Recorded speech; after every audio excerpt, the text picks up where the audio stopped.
Welcome back. In this video, we are going to install IDE, which we're going to be using throughout this course.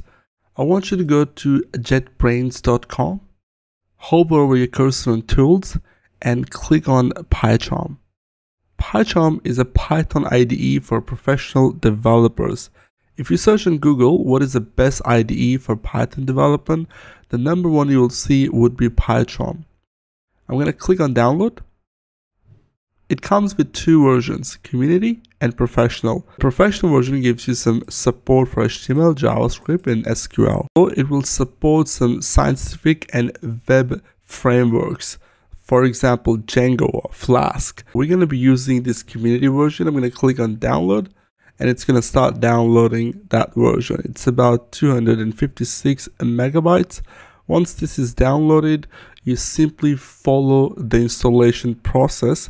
When I click on that, it's going to open that file. Click on yes. Click on next. This is the default part where it's going to install pycharm. I'm going to click on next. And here I'm going to say, hey, create a desktop shortcut for me on a 64-bit installer.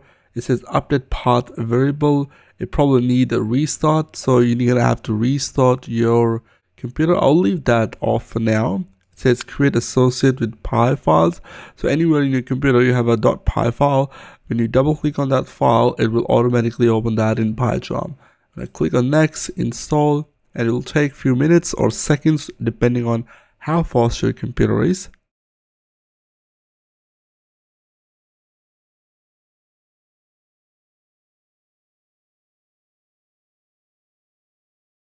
Okay, so the pycharm is completely installed. I'm going to click on finish. Let's close the browser as well. And here we can see we can double click on this and then it will start pycharm. I'm going to say do not import any settings. So we have a Python community version. I'm going to use this Dracula black theme. Click on next. I'm going to click on start using pycharm. And it's going to start pycharm. Now this is where you can create a new project, open a project, or even check out from version control, for example from Git.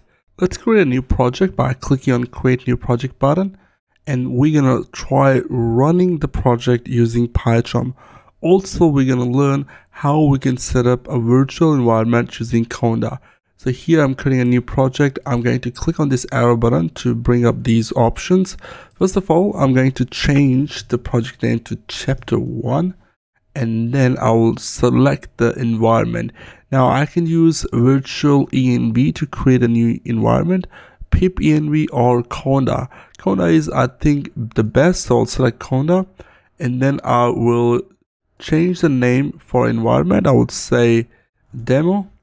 And then here we have a Conda executable, so I'll leave that on, and then the Python version is 3.7. Now I'm creating a Conda environment.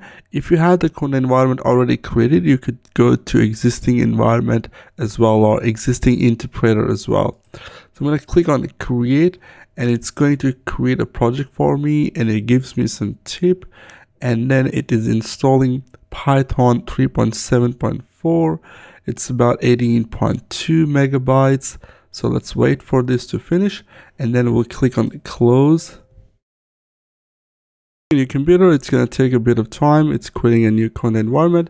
The environment has been created. I'm going to click on close to close the tip, and then we are in pycharm now. So we have an empty folder. I'm going to right click and create a new file in this, and that would be Python file. I'll select as, let's just say, app. Let's create a Python file. Now we have a Python file here. I'm gonna go to file menu, and then gonna go to settings.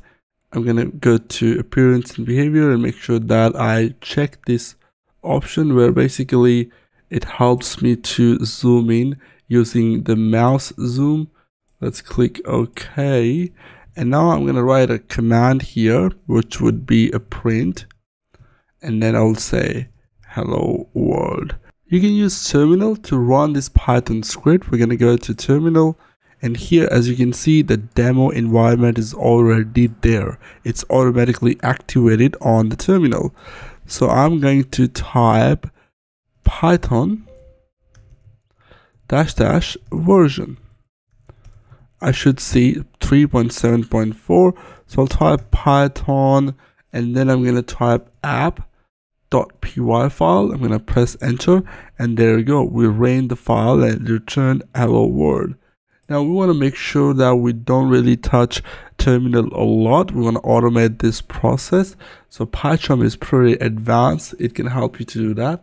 So we're going to go to add configuration button on the top right and then click on this plus button and say Python.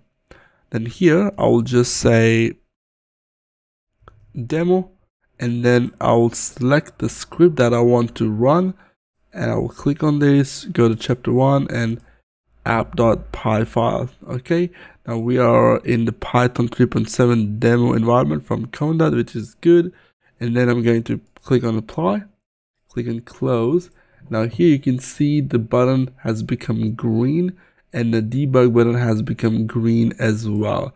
I'm going to click on this play button and now in the run, which you can open up with typing command 4.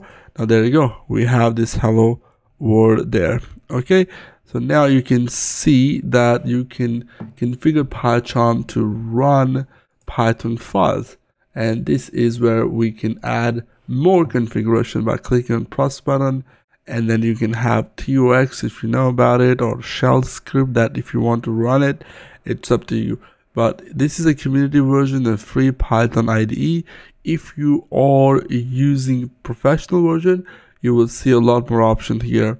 But through this course, doesn't matter if you have a professional version or community version, it would just work. Cool, so let's get started with Python.